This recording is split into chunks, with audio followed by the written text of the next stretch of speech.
દેશ અને દુનિયામાં વસતા મારા વહાલા ગુજરાતી ભાઈઓ બહેનો સૌને મારા નમસ્કાર. આપણા ગુજરાતના 66મા સ્થાપના દિવસ અવસરે મારી અને મારા મંત્રીમંડળની સૌ ગુજરાતીઓને ખૂબ ખૂબ શુભેચ્છાઓ પાઠવું છું. મહાત્મા ગાંધી, સરદાર સાહેબ, સ્વામી દયાનંદ સરસ્વતી, શ્યામજી કૃષ્ણ વર્માના આશીર્વાદ, પરમ પૂજ્ય રવિશંકર મહારાજ, ઇન્દુ ચાચા જેવા અનેક મહાપુરુષોની પ્રેરણા અને માર્ગદર્શન, લોકોનો અવિરત કઠોર પરિશ્રમ, બધાના સહયોગથી ગુજરાતે પોતાની વિકાસ યાત્રા શરૂ કરી હતી. આજે એ સૌના ઋણ સ્વીકાર કરવાનો અવસર છે.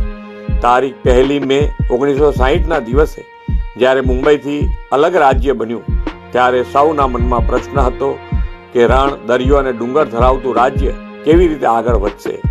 પરંતુ 1960થી 2000ના 4 દાયકાની ગુજરાતની વિકાસ યાત્રા અને 2001 પછીના 2.5 દાયકાની અવિરત વિકાસ યાત્રાનો દીવા જેવો સ્પષ્ટ ફરક સૌ કોઈ આજે જોઈ શકે છે.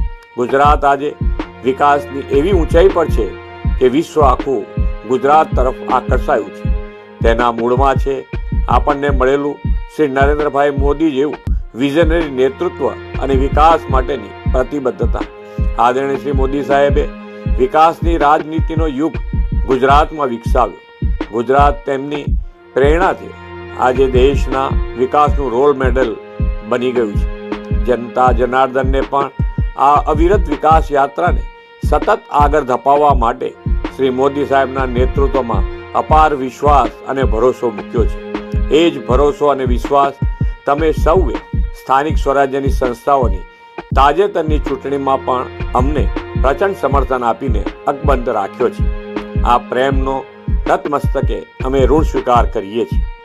વડાપ્રધાનશ્રીએ ગુજરાતને દેશનું ગ્રોથ એન્જિન બનાવવા દરેક ક્ષેત્રે વિકાસની ચરમસીમા પાર કરીને પરિશ્રમની પરાકાષ્ઠા સર્જી છે. વડાપ્રધાનશ્રીએ વીજળી, પાણી, રોડ નેટવર્ક, આરોગ્ય, શિક્ષણ અને સામાજિક સેવાઓની બેઝિક જરૂરિયાતો સંતોષવા ઉપર ફોકસ કરીને આ બધા ક્ષેત્રોમાં આમૂલ પરિવર્તન લાવી દીધું છે. આજે જ્યોતિગ્રામ યોજનાથી 24 કલાક સતત 3 ફેઝ વીજળી રાજ્યના અંતરિયાળ વિસ્તારોના ગામો સુધી મળી રહી છે. વીજળી ઉત્પાદનની ક્ષમતા 8,750 મેગાવોટમાંથી વધીને લગભગ 53,000 મેગાવોટ થઈ છે. ગુજરાત દેશનું એકમાત્ર રાજ્ય છે જ્યાં ગેસ ગ્રીડ, વોટર ગ્રીડ અને ઇલેક્ટ્રિસિટી ગ્રીડનું નિર્માણ થયું છે.